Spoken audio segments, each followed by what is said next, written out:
Hey look, it's a real Scrawlrbox. Haven't seen one of those on this channel in a while, have we? Scrawlrbox generously sent out a replacement for my April box that never arrived, and this is it. This one arrived on Monday, and then on Wednesday my May box arrived, so look for that piece next week. Hello and welcome back to Jenna Gets Creative. This is the April 2020 Scrawlrbox, which means the box they shipped in April should have arrived in time to film and post mid-May. We're now hanging around in June box posting week, and the replacement for my April box just arrived. Such is the state of postal services in the current world situation, right? If that original April box does eventually show up, then I'll include the contents in my giveaway. This box is really cool because it's the first one with their new zine, which is a mini magazine. It has extra information on the items besides what's on the menu card. It has a full interview with the featured artist and the artist tips for the featured supplies. It has some highlights from everyone's March box artwork off Instagram, and it has information on the company and how they're working to make the world a better place. I'm going to do my usual run through the card and talk about the supplies, and then talk about the piece I'm doing after that. I'll put clips from the unboxing segment back up on screen every time I get to a new item on the card too. Before I get to that, three quick things. First, since this box was so delayed in getting here, I did already recreate this box using my own supplies in a No Box Art Box challenge video back in May. I'll have that one linked in the cards, feel free to check it out. Second, my second channel. If you've been around here a while, you'll probably heard me talk about bookish things here and there, or mention that I'm an aspiring author. Well, these past 2 years running an art platform has done wonders for getting myself on a schedule and making me create at least twice a week so that I have content. And as a byproduct of that, I actually have a whole lot of artwork now that I can use in my professional endeavors. So I thought, hey, let's try that with reading and writing. So I started the Westvale Archives. I upload over on the Westvale Archives every Saturday and some Mondays, and I also write companion blog posts to go along with every video on that channel. I intend to add in a lot of writing and author content in the future, but right now it's pretty much exclusively a reader's perspective book channel. Sci-fi and fantasy are my big loves in terms of genres, so if you love those two, go check out my book channel and maybe subscribe. Third and final thing before we get on to the box contents, my giveaway. I'm so close to qualifying for the YouTube Partner Program, and I want to celebrate. I need to hit 1,000 subscribers and a cumulative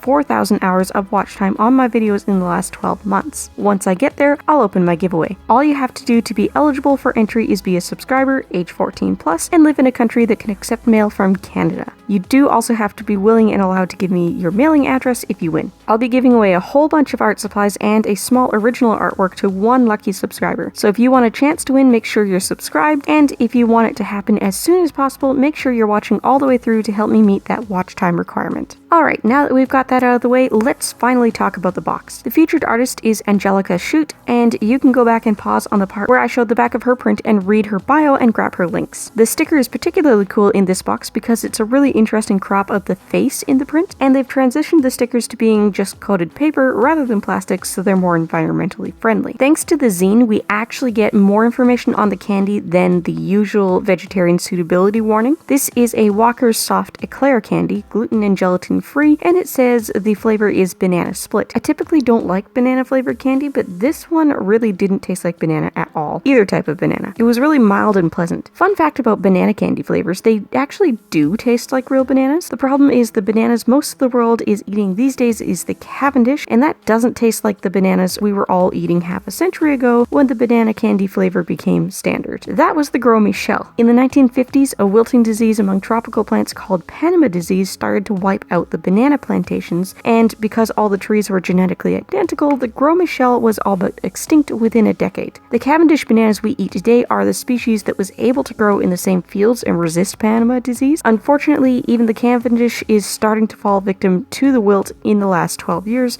so who knows, maybe our grandkids won't know what our bananas taste like either. Wow, stop with the tangents, Jenna. First on the list, a pair of Faber-Castell Albrecht Dürer watercolor markers. The card says these Faber-Castell watercolor markers are highly pigmented with a light-fast water-based ink. They are dual-tipped markers with a flexible brush tip at one end and a medium bullet tip at the other. The pigmented water-based ink can be layered for a vibrant swatch of colors or diluted with water to create a delicate watercolor wash. These markers can be used to employ a variety of techniques such as hatching, glazing, wet and wet, blurring, granulation, color spritzing, and more. And as they are water soluble, they are great for mixing and blending to create the perfect color gradient. These markers are ideal for both spontaneous sketching and artistic watercolor painting. RRP is £4.95 each, or £9.90 for the pair. As usual, I'll have all the prices in the description box down below in Great British Pounds, US dollars, and Canadian dollars, and I'll have the savings calculations based on RRP and subscription and shipping costs. Usual PSA when I review markers: don't type the word bullet in the YouTube comments unless you change it so you haven't spelled it in a way that the filters recognize. Use a V instead of a U, replace the L's with ones, replace any letter with an asterisk, whatever, just don't spell it correctly. If you do, your comment will automatically be deleted by YouTube's filters. I have no control over that, and it won't be retrievable in spam. We got number 107 Cadmium Yellow and number 110 Phthalo Blue, and these do match up exactly with shades in all Faber-Castell's other products with the same color numbers. Both colors have 3 stars on the label, which means they've been tested for light fastness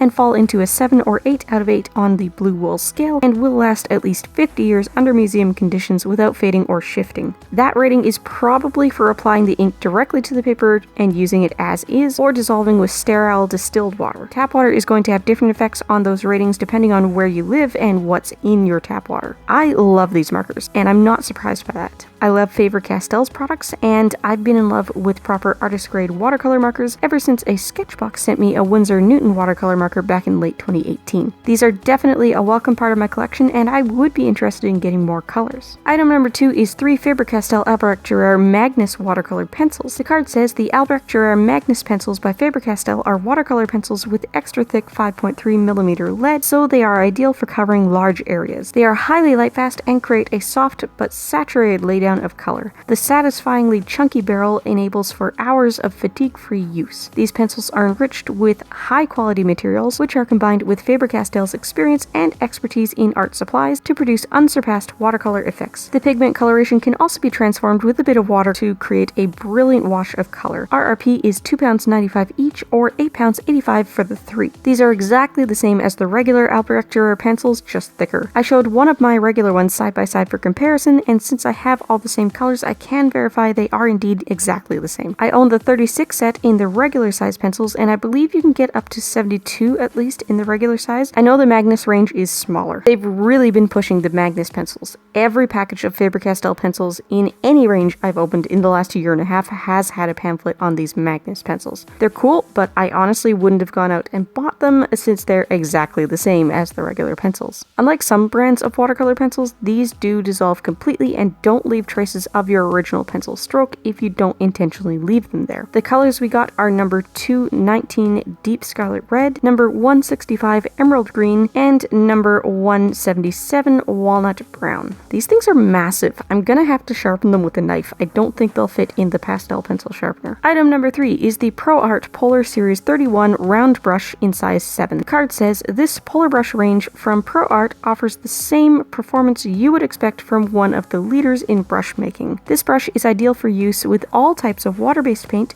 producing soft, clean paint applications with its fine and delicate tip. Its densely packed white nylon fibers retain water and pigment incredibly well for all your watercolor needs. RRP is £3.75. I hate this brush. It had odd long hairs in the middle that I had to trim, and then it was shedding all over my painting. I kept going outside the lines because a stray loose hair was longer than everything else, and since they're white hairs against white paper, I couldn't see it. Will I continue to use it? Sure, for wetting and washes.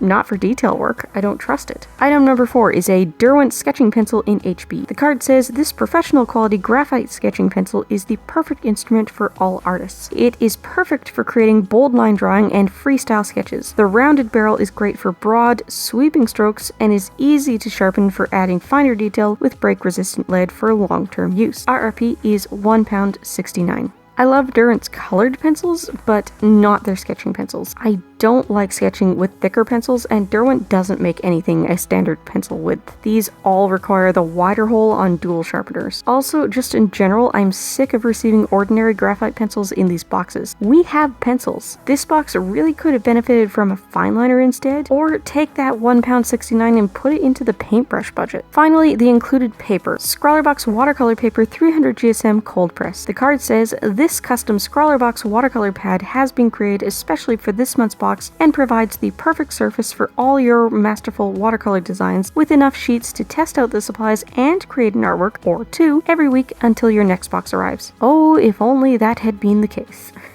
RRP is estimated at £2.99. If you watched my no-box Artbox version of this one, you'll know I speculated on which paper manufacturer produced this, and I guessed St. Cuthbert's Mill. This card and zine don't tell us, but I can tell you the cover of the pad and the way it's bound feel like the Clairefontaine layout paper we got recently, and guess what? Same mill. So I'm gonna say I was right. This is 300 GSM cold press watercolor paper, as the name said, but it's very smooth. It almost feels like hot press to me. Not quite, but close. At this price point, it's probably all wood pulp, but from the little I've worked with it, it holds up just as good as any cotton paper I've ever used. I'm starting to wonder if maybe Scrawlrbox is considering selling their own line of supplies like Art Snacks and Sketchbox do, and if that's the case, I'd absolutely be interested in getting a pad of this paper in a larger size to really test it out. This is an A5 size pad of 8 sheets, and between swatching and today's illustration, I've already used 2. The Scrawler Challenge prompt is Daydreamer. Last time I did a Dalmatian dog sitting in a weird splotchy field of color, and although the colors are whimsical, the dog was quite realistic. This time I decided to go really whimsical and illustrative all around. I drew an orca jumping out of a cup of tea, and I embraced the messy shapes and blocky colors because I wanted it to have a storybook feel. I cheated and used a pair of my own Micron fineliners because I really wanted this piece to have line art. I started with a 0.1mm nib before painting and then added character and variation with a PN after. If I were to do this exact illustration again, I think I would redo the handle of the cup so it's not quite so ridiculously higher than the lip of the cup, and I would find a way to use less red. The red cup is overpowering. Maybe the orca should have been red and the cup blue?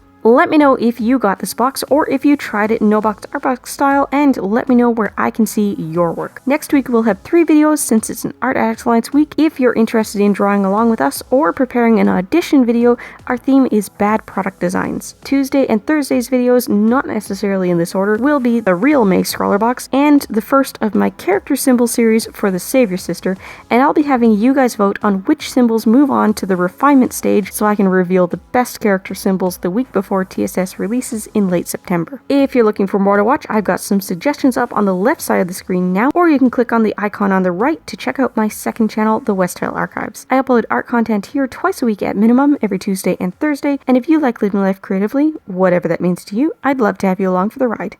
Bye guys!